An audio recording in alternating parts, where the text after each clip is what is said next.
7 વર્ષનો છોકરો પુસ્તિકા વાંચતો હતો, બાળ ઉછેર કેમ કરવો. બોલો, છોકરો 7 વર્ષનો. એના બાપા કે તારે આ ઉંમર છે તો હું તો ઈ જોઉં છું, તમે મારો ઉછેર બરાબર કરો છો કે નહીં. આને તમે શું કયો આજે મારે. અને ખરેખર એવા કોમ્પ્યુટરાઇઝ છોકરા આવી ગયા છે. 3 વર્ષના છોકરા રિમોટ થી જે રીતે મોબાઈલ ને સ્વિચ ઓફ કરીને બધું આ કામ કરે છે, આપણે કામ નથી કરી શકતા. બોલો, આપણે એની આગળ ભોટ સાબિત થાય. ઉલટાના આપણને હાથમાં આંચકો મારી ગયા, તમને નહીં આવડે, લાવ હું જ કરી દઉં. આપણને જોવાનું મન થાય કે આ વાળું ગજબ છે, અને સાલું કરીએ દે પાછું. કરમાય પછી પૈસો હોય તો પછી સાવ કઢીને ખીચડી ન ખવાય. જરા ખાવા જેવું ખાઓ. જયારે હોય ત્યારે બસ ખીચડી આવું પોદળા જેવું શાક કરીને જમી લ્યો. અરે કઈક બનાવો. આ દાબેલી ને આંતે ને બધું ન ખવાય, પણ 2-3 મહિને એકાદ વાર તો ખાઓ એમ. પછી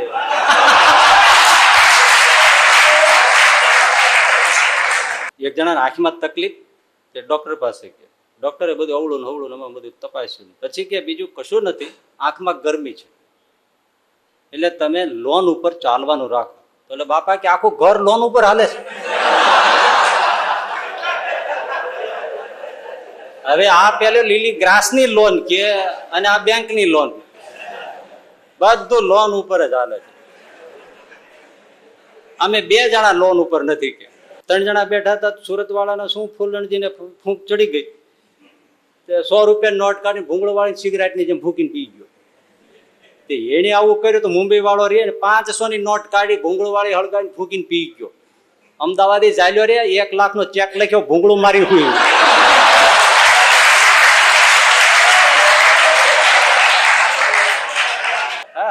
અમે કોક ઘરે જઈને સીધું આવે, પૂછે કેટલા સાધુઓ છો, મૂર્તિ કેટલી, અમે કે 5 જ બટેટા દે. એટલે અહીંયા 5 બટેટા એકલો ખાય એવો સાધુ બેઠો છે. તું ગણીને 5 દે, મેળ કેમ આવે.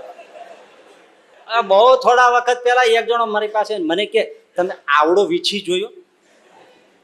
વીછી આવડો હોય, આવડો કઈ વીછી હોતો છે? આવડો તો સાપોલ્યું હોય. મને કે નહીં, તમે આવડો વીછી જોયો? મેં કે મેં નથી જોયો. મને કે આવડો વીછી તમે જો આવડો જોયો નથી? મેં કે મેં નથી.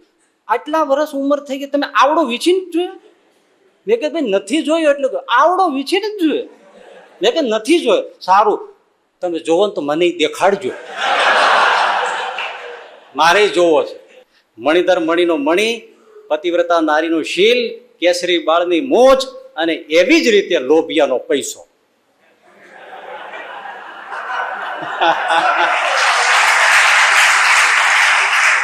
એ જીવતો હોય ત્યાં સુધી કોઈની બાપની તાકાત નથી કે એમાંથી 1 પણ રૂપિયો લઈ શકે. અને એટલા ઠંડે કલેજે હોય, તમને આપે જ નહીં. તમે કયો કે આપ અરે શેઠ સાહેબ લખાવા રે, તમે આયા બહુ સારું કર્યું.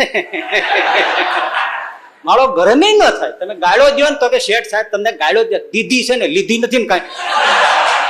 એમાંથી ને વેપાર કરે. બોલો, 5મો પૈસો શેમાં વાપરું છું? મૂડી રોકાણમાં. તો પેલા ભોજરાજા છુપાવેશમાં એમણે કીધું કે કઠિયારાભાઈ, આ 1 પૈસો તમે મૂડી રોકાણમાં વાપરો છો, એનો અર્થ શું? તો કે એ મહારાજ એવું છે, આ દિન દુખ્યા ગરીબોને માટે જે દાન પુણ્યમાં રોજ 1 પૈસો વાપરી નાખું છું, એ મૂડી રોકાણ છે.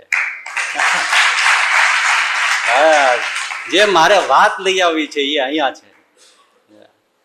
પણ આગલી વાત પણ જીવનના સુખની ચાવીનો ખજાનો તો છે જ. મા બાપની સેવા કરી, બાળકોનો સરખો ઉછેર કરો. કરમાય પછી પૈસો હોય તો પછી સાવ કઢીને ખીચડી ન ખવાય. જરા ખાવા જેવું ખાઓ. જયારે હોય ત્યારે બસ ખીચડી આવું પોદળા જેવું શાક કરીને જમી લ્યો. અરે કઈક બનાવો. આ દાબેલી ને આંતે ને બધું ન ખવાય, પણ 2-3 મહિને એકાદ વાર તો ખાઓ એમ. પછી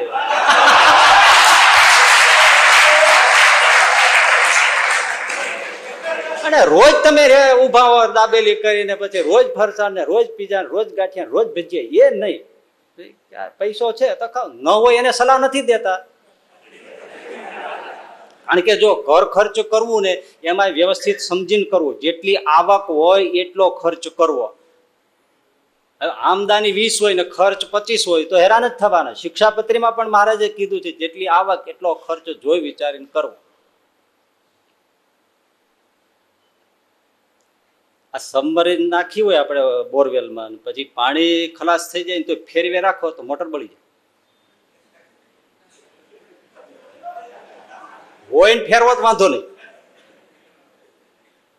એટલે પછી શું થાય? એક જણાના આંખમાં તકલીફ, તે ડોક્ટર પાસે ગયા. ડોક્ટરે બધું અવળું હવળું એમાં બધું તપાસ્યું, પછી કે બીજું કશું નથી, આંખમાં ગરમી છે, એટલે તમે લોન ઉપર ચાલવાનું રાખો. તો એટલે બાપા કે આખું ઘર લોન ઉપર હાલે છે. હવે આ પેલો લીલી ગ્રાસની લોન કે અને આ બેંકની લોન, બધું લોન ઉપર જ હાલે છે. અમે 2 જણા લોન ઉપર નથી કે.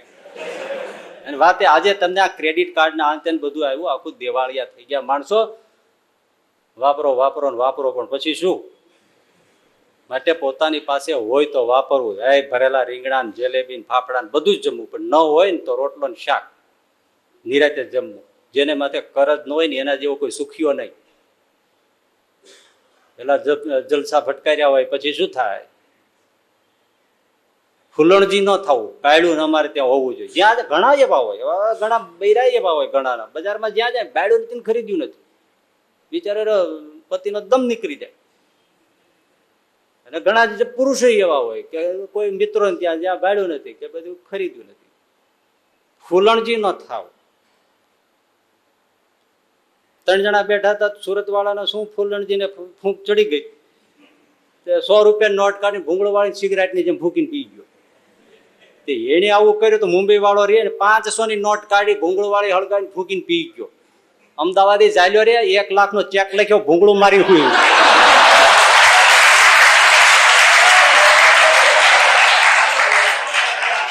એટલે આવી સાવધાની રાખવી. સૌની આરે સ્ટેટસ રે અને ખોટે ના જાય. લાખ રૂપિયાની સ્ટેટસ ગણાય અને ખોટ 1 પૈસાની નહીં. એમ ભલામણા વિવેકથી જીવતા શીખો.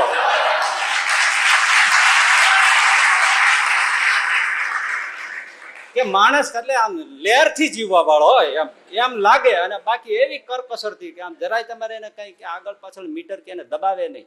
આ શીખવા જેવું છે. ફૂલણજી નું થવું ખોટું. પોતાનું તળ તપાસીને મજા કરી હોય તો પાછું હાવ ભૂખ્યું ન રહેવું અને ચીકણી પણ ન કરવી. માપી માપીને બટેટાનું શાક કરે એમ હોય. અમે કોક ઘરે જઈને સીધું આવે, પૂછે કેટલા સાધુઓ છો, મૂર્તિ કેટલી? અમે કે 5 જ બટેટા દે. એટલે અહીંયા 5 બટેટા એકલો ખાય એવો સાધુ બેઠો છે. એટલે તું ગણીને 5 દે, મેળ કેમ આવે? એટલે આવું ન થવું. એમ થોડુંક જીવનમાં મોજથી જીવવું, ખુશીથી જીવવું. એ એક શરીરને હું સાચું કહું છું. આ બધી વાતો કોઈને ગમે ન ગમે, પણ માનસિક અને શારીરિક સ્વસ્થતા માટે આ બધું જરૂરી હોય છે, બહુ જરૂરી હોય. પણ પાછું ફૂલણજી પણ ન થવું, બગડવું પણ નહીં, પેલું ન થવું. કેટલું બધું છે, કેટલું કેટલું તમને શીખવાડવું.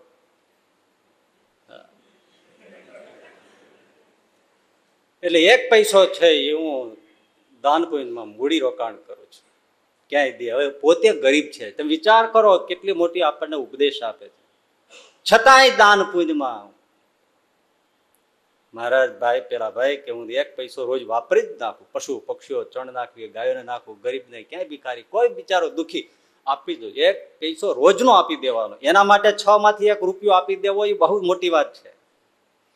પણ એને કીધું મારા ભાઈ આ મૂડી રોકાણ છે, આ ક્યાંય જવાનું નથી. જયારે જોશે ને ત્યારે અનેક ગણું થઈને પાછું આવશે.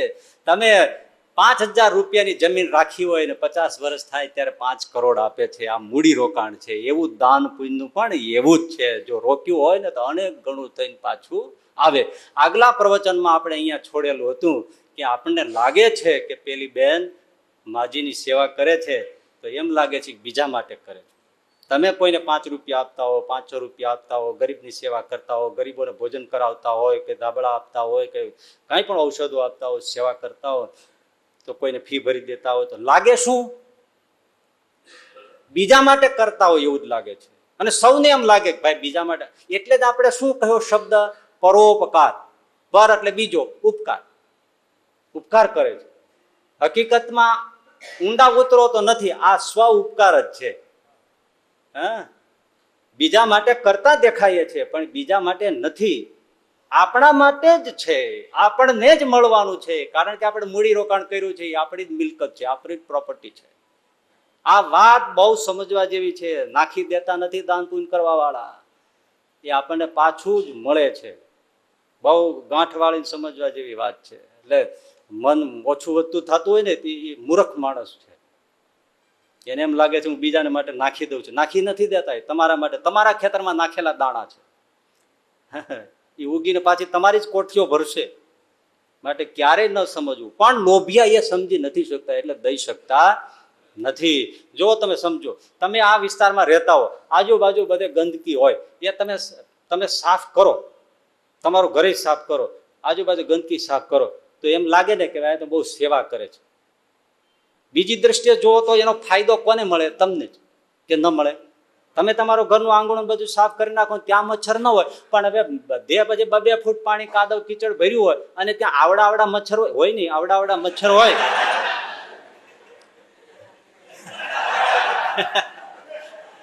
બહુ થોડા વખત પહેલા એક જણો મારી પાસે મને કે તમે આવડો વીછી જોયો?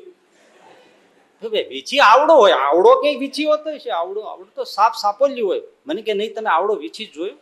મેં કે મેં નથી જોયો. મને કે આવડો વીછી તમે જો આવડો જોયો નથી? મેં કે મેં નથી. આટલા વર્ષ ઉંમર થઈ ગઈ, તમે આવડો વીછી નથી જોયો? મેં કે ભાઈ નથી જોયો, એટલે આવડો વીછી નથી જોયો.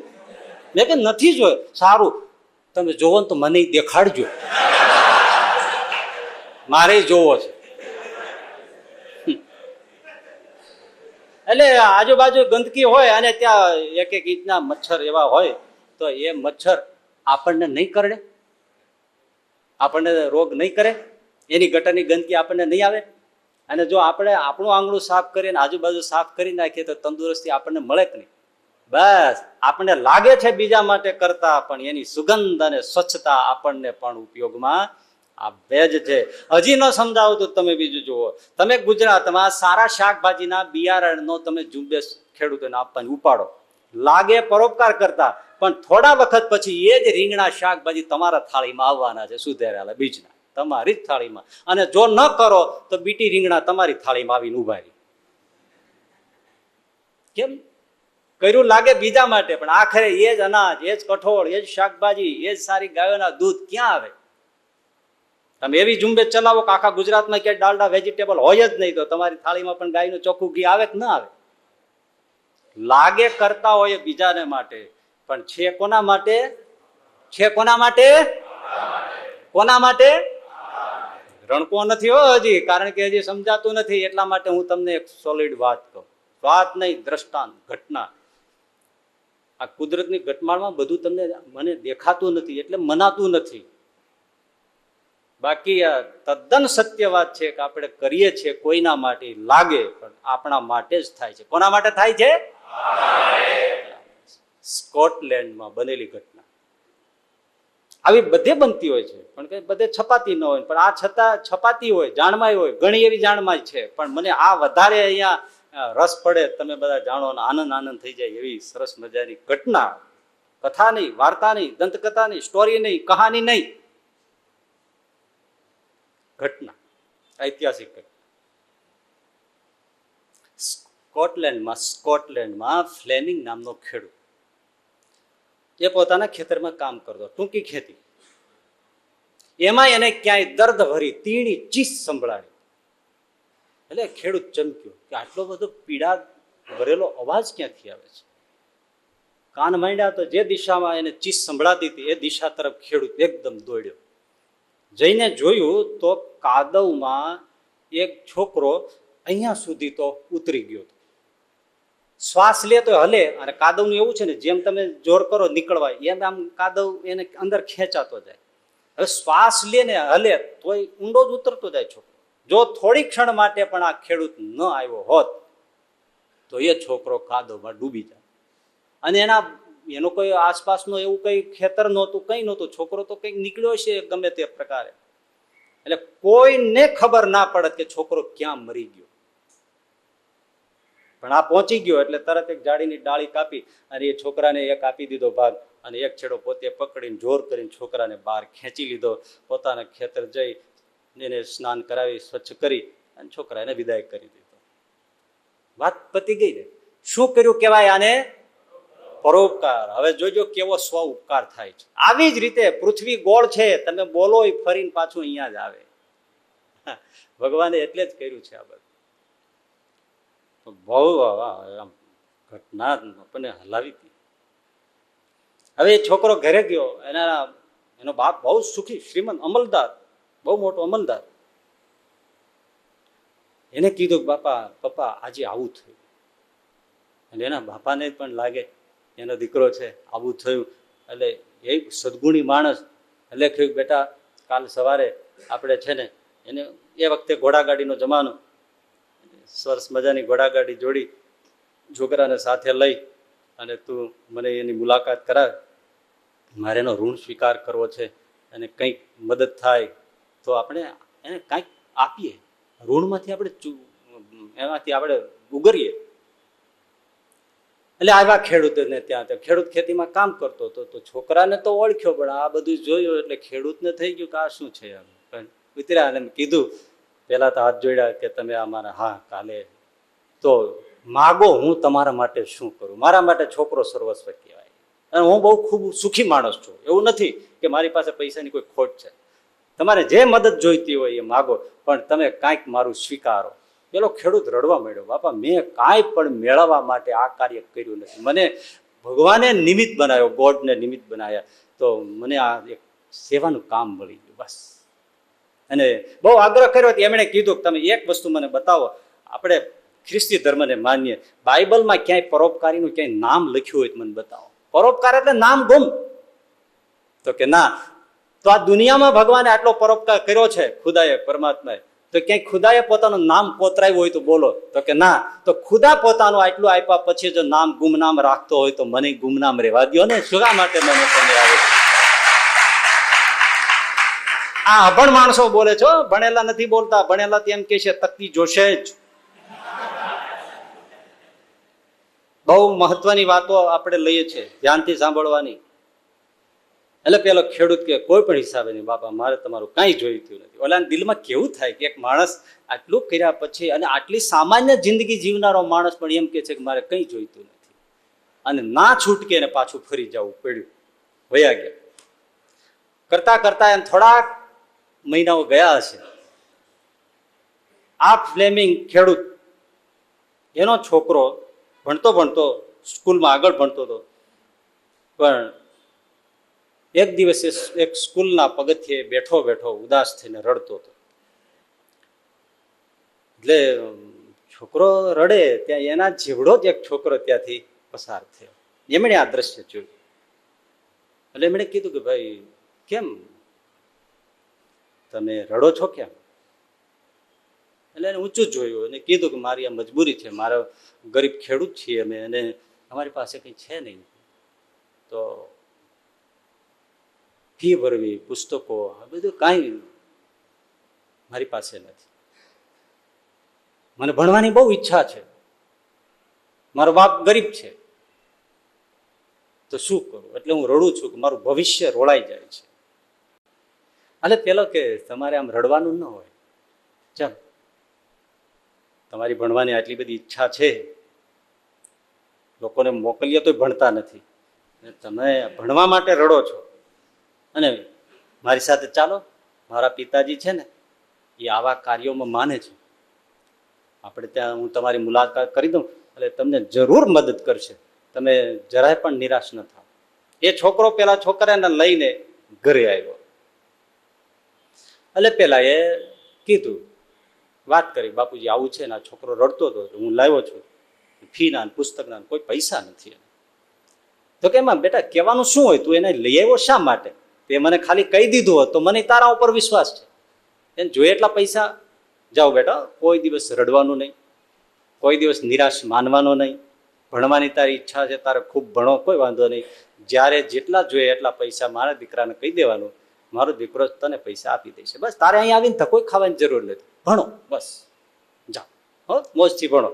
પૈસા જરૂરી હતા એટલે એ જ ક્ષણે આપી દીધા. જ્યારે જરૂર પડે ત્યારે મારા બેટાને કહી દેવાનું દીકરાને તને પૈસા મળી જશે, જાઓ. વિદાય કર્યા. છોકરો ખુશ થઈ ગયો. આવી રીતે આને કોઈ સોર્સ મળે એટલે એ છોકરાએ એના પિતા ફ્લેમિંગને વાત કરી કે બાપુજી આવી રીતે હતું, હું તમને કહી શકતો નહોતો, એટલે અને પૈસા આ એક માણસે મને આમ મદદ કરી છે. એટલે એના પિતાને પણ થયું કે મારા દીકરા માટે જો આવું કોઈ કર્યું હોય તો મારે એને મળી એનો આભાર વ્યક્ત કરવો, એની લાગણીને માન આપવું એ મારે જરૂરી છે. એટલે ખેડૂત બિચારો ગમે તેમ કરી ચાલીને ગમે તેમ સગવડતા કરી અને એના છોકરાને લઈ અને પેલા સુખી માણસને મળવા આવ્યો. જેવું બારણું ખોલ્યું તો સુખી માણસ તો સોફા સેટ ઉપર આમ આરામથી બેઠો હતો, અને જેવો અંદર આ એના છોકરાને લઈને ગયો તો ખેડૂત કઈ બોલી જ ના શક્યો, સ્તબ્ધ થઈ ગયો. સામે પેલો જે શ્રીમંત માણસ હતો એ સ્તબ્ધ થઈ ગયો. બે માંથી કોઈ બોલે જ નહીં. ચાર આંખે આમને સજ્જડ થઈ ગઈ. છેવટે અમલદાર હતો ને એ બોલ્યો કે તમે મારા છોકરાને કાદવમાંથી બહાર કાઢ્યો તો વર્ષો પહેલા, એ જ કે તમે બીજા? તો કે હા સાહેબ, મને થતું હતું કે આ મને મળવા આવ્યા હતા એ જ છે કે બીજા? એકદમ દોડીને બે ભેટી પડ્યા અને કહ્યું કે તમારો દીકરો આજથી મારો દીકરો ગણજો, એને જેટલું ઉચ્ચ અભ્યાસ કરવો હોય મારા દીકરાની સાથે ભણશે, એની બધી જવાબદારી મારી. આજ પછી તમારે કોઈ દિવસ આભાર વ્યક્ત કરવા આવવાનો હોય જ નહીં. બોલો, એને મળ્યું કે ના મળ્યું, જે એને આપ્યું હતું તે દિવસે એને જે છોકરાને બચાવ્યો, સેવાના કાર્યનું ફળ મળ્યું કે ના મળ્યું, કેવી રીતે રિટર્ન થઈને આવ્યું, સાંભળ્યો ને? હજી વાત અધૂરી છે.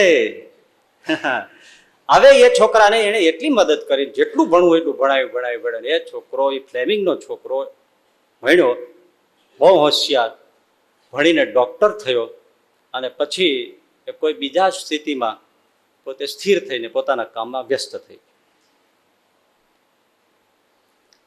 થોડા વાળી વખત ગયો, ત્યાં જે છોકરો કાદવમાં મરતા બચ્યો હતો એ જ છોકરો ફરીથી બીમાર પડ્યો, મરણતોલ બીમાર પડ્યો. હવે એને દવાખાને સિટીમાં જે હશે ડોક્ટર, ત્યાં લઈ ગયા ફેમિલી ડોક્ટર પાસે. ડોક્ટરે એને તપાસ્યો, ડોક્ટરનો ચહેરો પડી ગયો. એટલે કીધું, આમણે અમલદાર હતા એમના માતા પિતા, એમણે કીધું કે શું છે સાહેબ? તો કે તમને પેલું નહીં લાગે ને, છોકરાને ન્યુમોનિયા છે, હાઈ ન્યુમોનિયા છે. એ સમયે ન્યુમોનિયાનો ઈલાજ નહોતો, મરી જ જાય માણસ. એટલે આ પરિવાર પણ રડવા માંડ્યો કે મારા દીકરાને મારે ગુમાવવાનો વખત આવ્યો છે. પણ પછી ડોક્ટરે કીધું ના, બસ સ્વસ્થ થઈ જાઓ, તમારા છોકરાને હું બચાવી લઈશ, બસ. પણ સાહેબ, આનો કોઈ ઈલાજ નથી ને તમે કહો તમારો છોકરો બચી જશે, 100% બચી જશે, જાઓ, તમે જરાય રડો નહીં. એટલે હિંમત આપી. ડોક્ટર કે 100% હું બચાવી લઈશ. સાહેબ, કોઈ ઈલાજ નહીં, તમે છોડો, છોકરો બચી જાય પછી. અને ખરેખર એ ડોક્ટરે દવા કરી, છોકરો બચી ગયો. જે કેસ ક્યારેય નહોતા સફળ થતા એ છોકરો બચી ગયો. પરિવાર બહુ ખુશ થયો. ડોક્ટરને કહ્યું સાહેબ, આ ન્યુમોનિયાના કેસ હોય બચતા નથી અને અમારો છોકરો બચ્યો, તેનું કારણ શું? તો કે ભાઈ, એમાં એવું છે, હમણાં એક એન્ટીબાયોટિક દવા શોધાઈ છે, એનું નામ પેનિસિલિન છે. એ દવાથી તમારો છોકરો બચી ગયો છે. અને એન્ટીબાયોટિક્સ આમ તો ઘણા બધા અત્યારે રોગમાં તમે જુઓ ને, ટાઇફોઇડ થયો, ડેન્ગ્યુ થયો, કઈ ડોક્ટર પરીક્ષા લેબમાં થતા તો 1 અઠવાડિયું 2 અઠવાડિયે નીકળી જાય. પણ એ પહેલા ડોક્ટર એન્ટીબાયોટિક્સ શરૂ કરી દે, એને આધારે જ માણસ સાજો થઈ જાય છે. એન્ટીબાયોટિક્સને આપણે ગમે તેટલી વખોડીએ પણ એ લીધા વગર પણ આપણે જીવતાય નથી, એ હકીકત છે. ઓવર ન ડોઝ જાય એ મહત્વની વાત છે, પણ લીધા વગર આજના કઈ દર્દો મટતા નથી. તો એ એન્ટીબાયોટિક્સની શોધ થયેલી પેનિસિલિનની પહેલી વખત. વિચાર કરો કે એને દુનિયા ઉપર, માનવ જાત ઉપર, પશુઓ ઉપર કેટલો બધો ઉપકાર માણસે કર્યો, શોધ કરનાર, કે આજે તેદીએ જીવ્યા ને આજે લોકો, સેંકડો લોકો જીવે છે એન્ટીબાયોટિક્સ દવાની શોધ, પેનિસિલિન. પછી તો ઘણા પ્રકારો આવ્યા. એમ સાહેબ, પેનિસિલિન નામની એન્ટીબાયોટિક શોધ થઈ એને લીધે હા હવે તો જબરા કોઈ રોગ હોય ને બધા આનાથી ક્યોર થઈ જાય છે, મટી જાય છે. આવી વિશ્વમાં સંજીવીની સમાન આ ઔષધ શોધાયું છે, એનો લાભ તમારા દીકરાને મળ્યો છે. આ દવા શોધનારને તો મારે શું ધન્યવાદ આપવા. પણ હે સાહેબ, એ કોઈને શોધી? એ શોધનાર એલેક્ઝાન્ડર ફ્લેમિંગ છે. એ ખેડૂત ફ્લેમિંગનો દીકરો છે. પેલા કે ફ્લેમિંગ ખેડૂતનો દીકરો, એલેક્ઝાન્ડર હા, એને તો અમે ભણાવ્યો છે. એ ફ્લેમિંગ જેને આણે ભણાવ્યો હતો એ જે ડોક્ટર થયો, એને સંશોધન કર્યું, સંશોધનનો ખંખોળિયો જીવ. એ પેલો કાદવમાં બચાવનારો બાપ ફ્લેમિંગ, એનો દીકરો એલેક્ઝાન્ડર ફ્લેમિંગ ભણી ગણીને સ્કોલરશીપ ઉપર ડોક્ટર થયો અમલદારના. એના છોકરાને બીજી વાર પેલા એના બાપે બચાવ્યો અને બીજી વાર પાછા એના દીકરા એલેક્ઝાન્ડર ફ્લેમિંગે એન્ટીબાયોટિક્સની શોધ કરી અને એને બચાવ્યો. અને એ છોકરો જે 2 વાર મરતા બચ્યો, અને છેવટે એની સેવાના ઋણ ફરી ફરીને આને મળ્યું, આને મળ્યું, આને મળ્યું. જો કેવું થાય છે. અને પેનિસિલિનની શોધથી, એલેક્ઝાન્ડર ફ્લેમિંગના શોધથી જે છોકરો બચ્યો કાદવમાં મરતા, પાછો ન્યુમોનિયામાં મરતા, એન્ટીબાયોટિક શોધને લીધે જીવો, એ છોકરો બીજો કોઈ નહીં પણ ઇંગ્લેન્ડના વડાપ્રધાન વિન્સ્ટન ચર્ચિલ પોતે. હવે તમે આનાથી બીજી કઈ મોટી વાત છે કે જે આપણું કરેલું ક્યાંય જતું નથી. મેં તો જ્યારથી આ વાત વાંચી છે ત્યારથી એમ જ થાય છે કે આ બધું સમજાતું નથી એટલું. બાકી તમે દુનિયાને ખૂણે જઈને પણ સેવાનું કાર્ય કરો, તમારે ભાગે આવે ને આવે. ભાઈ આ તો એવું જ છે. માટે કોઈ દિવસ દાન પુણ્યમાં માનવું જ નહીં કે આપણે નાખી દીધું છે, બીજાને દઈ દીધું છે, હવે આપણે શું કામનું છે. એ આપણે જ આવવાનું છે, આપણા માટે જ થઈ રહ્યું છે, બીજા માટે થતું જ નથી. હા, તમારા માટે જે વાપરો છો, તમારા પરિવારમાં જે વાપરો છો, સગા સંબંધીઓમાં જે વાપરો છો, વ્યવહારમાં જે વાપરો છો, એ બધું નકામું છે. 3 જણા બેઠા હતા, સુરત વાળાને શું ફૂલણજીને ફૂંક ચડી ગઈ, 100 રૂપિયા નોટ કાઢીને ભૂંગળો વાળી સિગરેટની જેમ ફૂંકીને પી ગયો. એને આવું કર્યું તો મુંબઈ વાળો રે 500 ની નોટ કાઢી ભૂંગળો વાળી હળગાવીને ફૂંકીને પી ગયો. અમદાવાદી ચાલ્યો રે 1 લાખનો ચેક લખ્યો, ભૂંગળું મારી હુઈ.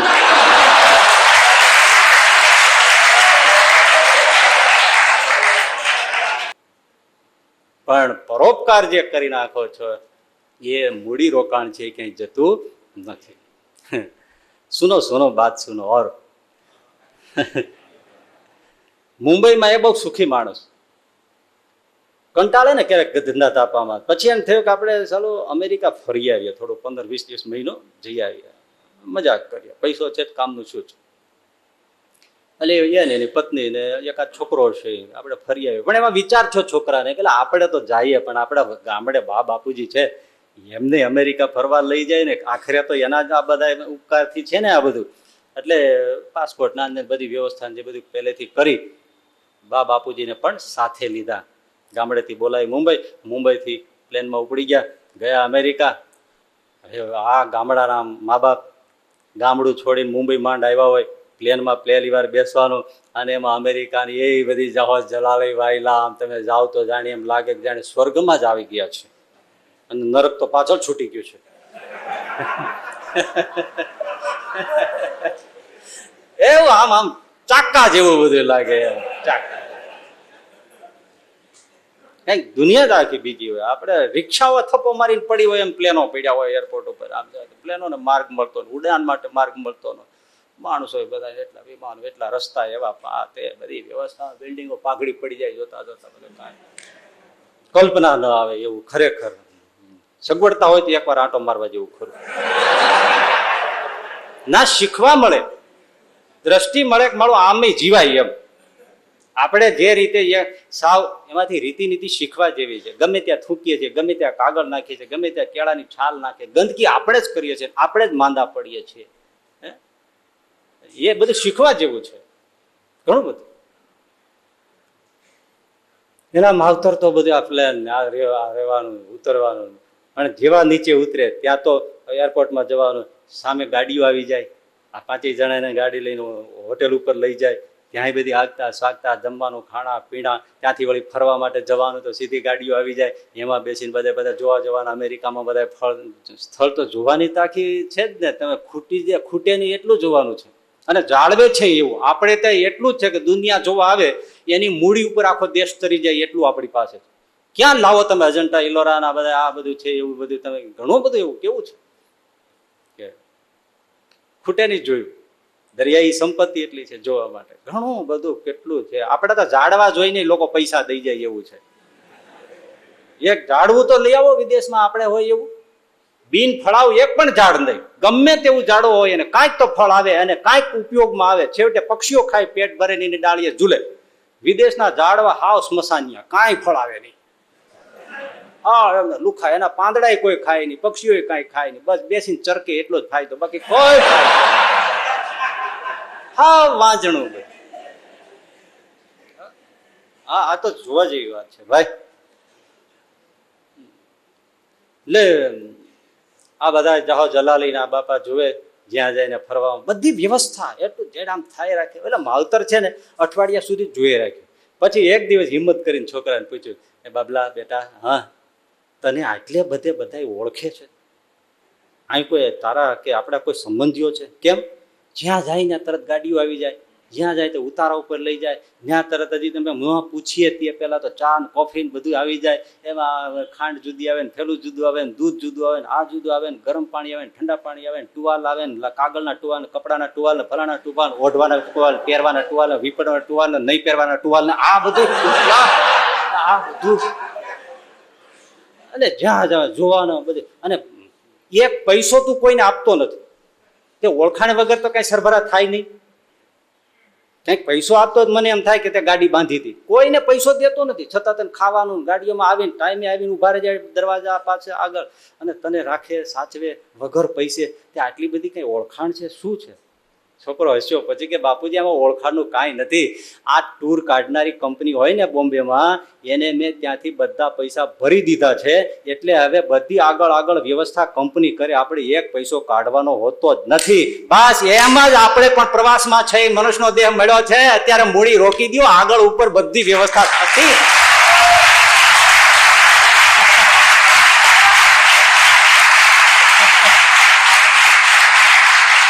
રોકી દો, આ કંપનીમાં રોકી દો, સદ્ધર પેઢીમાં પૈસા રોકી દો, આગળ જ્યાં જશો ત્યાં બધી સગવડતા થશે. સાચી વાત છે ને, જૂઠ જરાય નથી ભાઈ. પ્રવાસમાં છે, આપણે ટૂરમાં છે, આગળ ઉપર જો તમને મનાઈ ગયું કે આ છેલ્લો જન્મ છે, આપણે ભગવાનને ભજીએ છીએ તો નો પ્રોબ્લેમ. તો તમને એમ થાય કે હવે આપણે દાન પુણ્ય કરવાની શું જરૂર છે? તો ભગવાનની આજ્ઞા લીધે કરવું પડશે. ભાવ્યમ દિનેશુ વત્સલેહી, જે મારા આશ્રિત હોય, શિક્ષાપત્રીમાં શ્રીજી કહે, એમણે દીન જન વિશે દયાવાન થવું. હા, ભગવાનની પ્રસન્નતા માટે પણ એક કરવાનું છે. અને ભગવાનનો જે ભક્ત હોય કર્યા વગર રહી શકે નહીં. એટલે ફળ ન જોતું હોય તો, અને આમે એવું છે, પુણ્યના કાર્યો કર્યા પછી ભગવાનનો સાચો ભક્ત જ એ કે જે ભગવાનને સમર્પણ કરી દે. એટલે જ આપણે છેલ્લે મંત્ર પૂજા વિધા પછી બોલાય છે, કાયેન વાચા મનસેન્દ્રિય પ્રકૃતિ યદ્યત કરીશ્યામિ તદ નારાયણ સમર્પયામિ. બધું જ હું નારાયણને સોંપી દઉં છું. કારણ કે જો પુણ્ય પકડી રાખો તો પણ પુનર્જન્મ લેવો પડે. યાદ રાખજો કે આ બધું મેં કર્યું છે તો ભોગવવા આવવું પડે. પણ પ્રભુ આ તમારું છે ને તમને આપ્યું, તો પ્રભુ આપણા માટે રાજી થાય, એનાથી બીજી મોટી મૂડીશું. પણ આ હું કરું છું ને પછી તમે એની લિસ્ટ કરીને ચોપડીમાં રાખી મૂકો તો ભોગવવા પાછું આવવું પડે. એટલે ભગવાનની આજ્ઞા છે એટલે દાન કરો. અને જેને એમ છે કે હજી આપણે આ જન્મે કઈ પાર પડી એમ નથી, તો પહેલેથી વ્યવસ્થા કરો. હા, નહીં તો જ્યાં જઈશું ત્યાં કાંઈ નહીં મળે. એટલે મૂડી રોકાણ કરો, આપશે, સામે સામે આગળ આવશે. અને ભાઈ સાચી વાત એ જ છે, જો આપણે કહેવત છે, ગરથ ગાંઠે ને વિદ્યા પાઠે. ગરથ ગાંઠે એટલે પૈસો હોય ને ગાંઠે બાંધ્યો હોય, પેલા ગામડા ગાંઠે બાંધી દેતા, મતલબ સાથે ખિસ્સામાં રોકડો રૂપિયો હોય એ કામ આવે. અને વિદ્યા પાઠે એટલે મુખપાઠ, કંઠસ્થ વિદ્યા હોય, તમે ઘણું વાંચ્યું પણ યાદ ના હોય તો પરીક્ષામાં લખો શું? બોલો ભાઈ. હે, યમપુરીમાં યમના દૂતોએ બધા પાપીઓને કહ્યું તમારા જે પાપ છે એની નોંધ કરો, અને બધા એને સપલી આપતા હતા. એક આ નોંધ લખો. બધા એ બધી સપલી આપતા આપતા શરદ પવાર પાસે આવ્યા તો એમણે કીધું તમને કેટલી આપું? બધાને એકે પૂરી થઈ જશે, પણ તમારે કેટલી જોશે? એમાં બધા પછી આવી ગયા. આ બધા જે છે બધા ઘણા એવા છે. અહીં ક્યાં ખાયા ખૂટે એવા છે? યમપુરી સપલી ખૂટવાડે એવા છે. યાદ હોય તો જ વિદ્યા કામની. યાદ હોય તો જ તમે 2 મિનિટ કઈ બોલી શકો.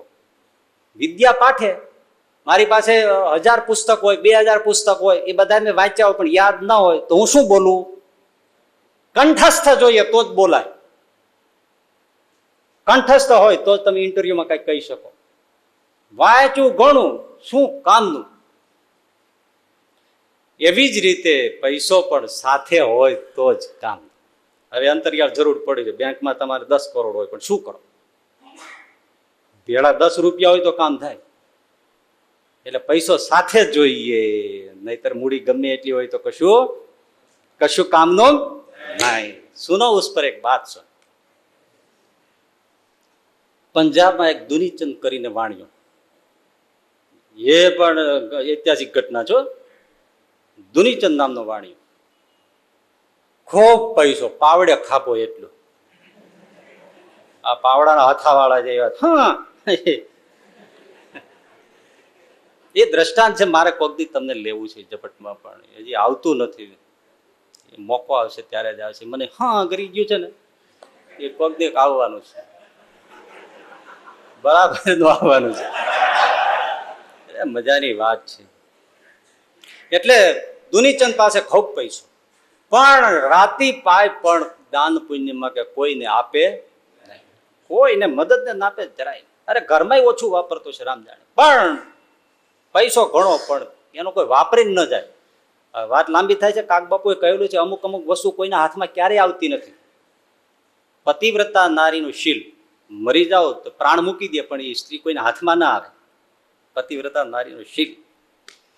કેસરી મોછ, એ સાસણગીરનો કેસરી બાળ સિંહ હોય, એ હોય 2.5 હાથનો, આમ 2.5 ફૂટિયો હોય, પણ એ જીવતો હોય ત્યાં સુધી હોય 3 પૂંખડા જ, પણ કોઈના બાપની તાકાત નથી. જીવતો હોય ત્યારે મૂછનું એક વાળ પણ તોડી આવે. તોડી શકે? એ પેલા એના રીંગણું થઈ જાય, એ તોડી શકે? મારીને ખાઈ જાય. ઓલા હા કરી ઉભો થાય તો આના વાળ એમને ખરી જાય. કેસરી મોછ, પતિવ્રતા નારીનો શીલ, અને બીજી 1-2 વાતો ગણાવી છે, પણ મને યાદ આવતી નથી. મણિધર નાગનો મણિ કહેવાય છે. મણિધર નાગ હોય છે, એનામાં મણિ હોય છે. એ જીવતો હોય ત્યાં સુધી કોઈની તાકાત નહીં કે એનામાંથી મણિ ઉતારી શકે, કારણ લેવા જાય એ પેલા ફૂંક મારીને મારી નાખે. એમ મણિધર મણિનો મણિ, પતિવ્રતા નારીનું શીલ, કેસરી બાળની મોજ, અને એવી જ રીતે લોભિયાનો પૈસો.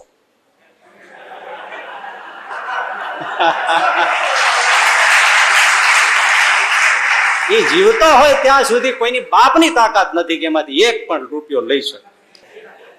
અને એટલા ઠંડે કલેજે હોય, તમને આપે જ નહીં. તમે કહો કે આપ અરે શેઠ સાહેબ લખાવા રે, તમે આયા બહુ સારું કર્યું. મારો ગરમે ન થાય. તમે ગાળો દો ને તો કે શેઠ સાહેબ તમને ગાળો દીધી છે ને, લીધી નથી ને કાંઈ. એમાંથી ને વેપાર કરે. બોલો, લોભ્યો એ પૈસો જીવતો હોય ત્યાં સુધી કોઈને આપે કામ જ ના. એવો દુનીચંદ. ગુરુ નાનક સાહેબ ત્યારે હયાત, એને વાત આવી યાદ, ત્યારે આટલો બધો પૈસો, અને આપણે ધર્મનું કામ કરીએ, અને ગરીબોના કામમાં દુનીચંદનો પૈસો ના આવે. પંજાબી માણસ થઈને, અને હું પંજાબમાં, મારે એને કંઈક કહેવું જ જોઈએ, મારી ફરજ છે. નાનક સાહેબ, ગુરુ નાનકદેવ સામે ચાલીને દુનીચંદને ઘરે જઈ પડ્યા અચાનક. હવે ગમે તેમ તો ભારતનો માણસ છે ને, એટલે આવકાર તો આપે, આવો. અને ગુરુ નાનકને એ પંજાબમાં ન ઓળખતું હોય એવો કોણ હોય? આવો બાબા, બેસો બેસો. બેસાડ્યા, જળ લાવીને આપ્યું, પીધું.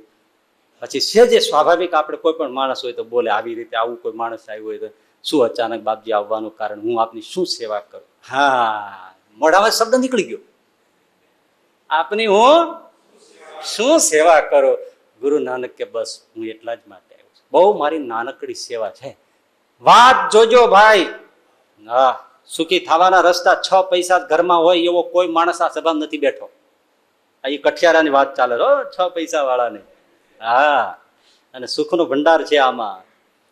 તમે સારામાં સારી વસ્તુ લઈને ખાઈ પી જશો એનો કોઈ અર્થ નથી સરતો, પણ ભૂખ્યા રહીને જો કોઈને આપી દીધું છે તેનો અર્થ બહુ મોટો થશે. મૂળ તો દાડો જ એવો કોઈનો આથમવો જોઈએ જયારે કોઈને કઈ ખવડાવ્યા વગર રાત પડે. કોઈ પણ આવે ને તો સહેજે કાંઈ ન હોય તો મુખવાસ ખાઓ ભાઈ. તમે ભલે જમીન આવ્યા છો, તમારા પેટમાં મગ મૂકવા જેટલી જગ્યા નથી, અમે જાણીએ છીએ, પણ ઘરે આવ્યા છે, થોડુંક મુખવાસ ખાઓ કઈક ખાઓ એમ. કેમ? આવી મોટી વાત છે. બસ મારે નાનકડી સેવા છે, બતાવો બાપજી. ગુરુ નાનક સાહેબે એના જબ્બાના ચાળમાંથી અહીંથી એક સોય કાઢી, કપડું સાંધવાની આવડી, એક આંગળી જેવડી સોય, સુઈ, નીડલ, એ પેલા દુનીચંદને આપે, લ્યો આ રાખો, આ સાચવજો, હું તમારા કરતા વ્રત છું, પેલા મરી જઈશ, સ્વર્ગમાં જઈશ, તમે પછી મરશો, ત્યાં સુધી સાચવજો, મરો ત્યારે આ સુઈ સાથે લેતા આવજો, સ્વર્ગમાં મને હાથ હોય તો આપી દેજો. બસ આટલું જ નાનકડું કામ છે. આટલું કઈ નાનક સડસડાટ નીકળી જ ગયા. આ ઓલો જોઈ રહ્યો, હજી તો જ્યાં કઈ વાત કરવી ત્યાં તો નાનક નીકળી જ ગયા. શેઠિયાએ સુઈ લઈ લીધી, પણ વિચાર આખી રાત સુઈ ન શક્યો એ માણસ, કે આખી જીવતો છું ત્યાં સુધી સાચવી દઉં, પણ મરી જાઓ પછી તમે આ સુઈ મને હાથો હાથ સ્વર્ગમાં આપજો. આ ત્યાં લઈ કેમ જાવી? નનામી સુધી ભેળી ખોંચાવો તોય ત્યાં બળી જવાની, હારે તાપવાની નથી. ખાપણ ઓઢાડ્યું છે એ લઈને જાડવા ઉપર નાખી દેવાના છે, એમનેમ છાણા લાકડામાં સળગાવી દેવાના છે, એટલે કપડું હારી આવવા નથી. આ સોય મારે લઈ કેવી રીતે જાવી? અને આ મને સોંપીને આવો મોટો સાધુ પુરુષ વયો ગયો, હવે મારે કરવું શું? આખી રાત ઊંઘ ન આવી દુનીચંદને. સવારે જાગ્યો, આ ભાર મારાથી નહીં ઉપડે સોયનો, અને એક સાધુનો જો રહી જાય તો મરી જાય. એટલે એ તો દોડતો સવારે આવ્યો, નાયા ધોયા વગર આવીને ગુરુ નાનકના પગમાં પડી ગયો, બાપજી આ સુઈ પાછી લઈ લ્યો, હું આ સેવા નહીં કરી શકું. કેમ ભાઈ? આટલું કામ સોંપ્યું તો નહીં થાય. તો કે બાપજી અહીંયા હું સાચવી દઉં, પણ મરી જાઉં પછી ઉપર તો આ સુઈ શું કાંઈ ન લઈ જઈ શકાય. ત્યારે નાનક દેવ કે સુઈ નથી લઈ જઈ શકતો તો અખૂટ ધન સંપત્તિ છે એને તો ક્યાં લઈ જવાનો છે? સાથે ઉપર પડ્યું રહેવાનું છે. અહીંયા એક સુઈ નથી લઈ જવાનું, અને એ મારી આપેલી છે, એ નથી લઈ જઈ શકવાનો, તો આ અખૂટ ધન સંપત્તિ ભરી રાખી છે એ સાથે આવવાની છે. અને માણસ જાગી, બાપજી સાચી વાત છે, સાથે કાંઈ નહીં આવે. નાનક દેવ કે સાથે આવવાની રીત સમજાવું. સુઈ છું, અખૂટ સંપત્તિ સાથે આવે, તારી પાસે જેટલું છે એટલું બધું તારી સાથે આવે, એની રીત બતાવ. લોભિયાને આ રીત જડે મૂકે. એ આ તારી પાસે જેટલી સંપત્તિ તારે લઈ જવી હોય એ બધી સંપત્તિ સુઈ સમેત તું ઉપર અલોકમાં પાછી લઈ જઈ શકે એવી તરકીબ તને બતાવો. બાપજી બતાવો ને. બસ તારી પાસે જે છે એ ગરીબોને આપવા માંડ, વેચવા માંડ, પરોપકાર કર, સેવા કર, દિનને, દુખિયાને, ગાયોને, પશુઓને, પક્ષીઓને, દરિદ્રોને, રોગીઓને, અનાથોને, વૃદ્ધોને માંડ સેવા કરો. સાધુઓ, સંતો, ફકીરો, ગુરુદ્વારાઓ, મંદિરો, બધાને કર, સેવા કર, સૃષ્ટિની સેવા કર, અને જેટલું વાપરીશ એટલું બધું ઉપર જશે. ભાઈ ભાઈ ભાઈ ભાઈ, તમે અહીંયા નાખો દાણો ધરતીમાં નાખીએ ડુંડું આકાશમાં આવે છે, શું બતાવે છે? અહીંયા નાખીએ ડુંડું ઉપર આવે. વાત કરો, ક્યાંય આવે તો અવશ્ય મળશે. આ સંપત્તિ સાથે લઈ જવાનો કિમિયો છે, અને જો મરતા પેલા ના કર્યું તો જે છે એ બધું ફોક, અને ખાલી હાથે જવાનું. એના કરતા આગળ સંપત્તિ આવે તો શું ખોટું? અને ટ્રાન્સફર થઈ જ જાય. તમે ઇન્ડિયામાં તમારી પાસે રૂપિયા હોય અને તમે 10 લાખ રૂપિયા તમે ઇન્ટરનેશનલ બેંકમાં તમે નાખી દો, પછી દુનિયાના છેડે તમે જાઓ, તમને ટ્રાન્સફર થઈને આવે કે નહીં? બસ આ દાન પુણ્ય કરેલું ગમે ત્યાં જાઓ તમને પુણ્ય પહોંચે પહોંચ. એટલે અમથા શ્રીમંતોના કૂતરા પ્લેનમાં ફરતા હશે, ખહુરિયા વાત કરો છો. એ આપ્યું હોય તો ફરે. કોઈ ગરીબોને ટિકિટ લઈ દીધી હોય પ્લેનમાં બેસવાની, કોઈ દરિદ્રોને કોઈ રોગીઓને કાંઈક સેવા કરી હોય ત્યારે જો પ્લેનમાં ફરે છે. નહીતર આપણી આ સોસાયટીમાં કેટલા રાતે હા કરતા હોય, આખી રાત બિચારા ભૂખ્યા તરસ્યા રાયડું નાખતા હોય. આપણે ત્યાં કૂતરાઓ ભેળા થઈને કેમ રોવે છે? ખાવાનું નથી મળ્યું, રાતનું ઓઢવા નથી મળ્યું, એટલે બીજા શું કરે? બીજું કરે શું? આપ્યું નથી સાહેબ, મૂડી લઈ જવાનું, ટ્રાન્સફર થઈને પહોંચે. પણ તમને વાત કહું, પાપ કર્યું હોય તો પહોંચે છે, ગમે તે ગોતી લે છે કે નહીં? કોઈ પાપ કર્યું, આપણને કઈ દુઃખ આવે ત્યારે આપણે નથી કહેતા કે ભાઈ આ કર્યા ભોગવવા પડે, પણ એક પાપ પણ આપણે જ્યાં જાય ત્યાં ગોતી લે છે. તો પુણ્ય કર્યું હોય એ આપણને ના ગોતી લે? જ્યાં જાય ત્યાં ગોતી લે. પણ પાપમાં આપણને પાછો વિશ્વાસ છે કે ગોતી જ લેશે. પુણ્યમાં વિશ્વાસ નથી કે મને ગોતી લેશે, ફોકટ જશે. અરે પાપ ગોતી લેતો હોય તો પુણ્ય તો અજવાળું છે. અંધારું ગોતી લેતો હોય તો અજવાળું તને નહીં ગોતી લે. ભલા માણસ શું વાત કરે છે? ટ્રેન બોમ્બે થી અમદાવાદ આવતી હતી અને ટ્રેનમાં એક અંધ ભિક્ષુક ચડી ગયો અને હાથમાં કટોરો લઈને બિચારો આમ બોલે છે, ભગવાન કે નામ પર કુછ દે દો, ભગવાન કે નામ પર કુછ દે દો, રઘુપતિ રાઘવ રાજા રામ, રઘુપતિ રાઘવ રાજા રામ બોલતો જાય છે. એમાં લગભગ દેનારા ના હોય, પણ ઉપલી ત્રીજી સીટ હોય ને એને દયા આવી ગઈ. એને ત્યાંથી રૂપિયો કાઢ્યો, નીચે વાળાને કીધું કે ભાઈ આપો ને, અલગ ભિખારીને આપી દો. એ વચલેની સીટ વાળાએ સામેની સીટ વાળાને આપ્યો, ભાઈ કટોરામાં નાખી દો ને, પેલા ભાઈ આપ્યો છે. એને નીચેના વાળાને આપ્યો. નીચે વાળા લઈને ઓલા ભિખારીના કટોરામાં સિક્કો હોય નાખે એટલે ઠણણ દઈને પડે જ ને, પડ્યો. એટલે ભિખારીએ કીધું ભગવાન તમારા ભલા કરે. અને પેલી બર્થ ઉપર બેઠો તો એની માણસ બોલ્યો, રૂપિયો કોનો અને દુઆ કોને દીધી? કારણ કે હકીકતે ઓલા દીધો.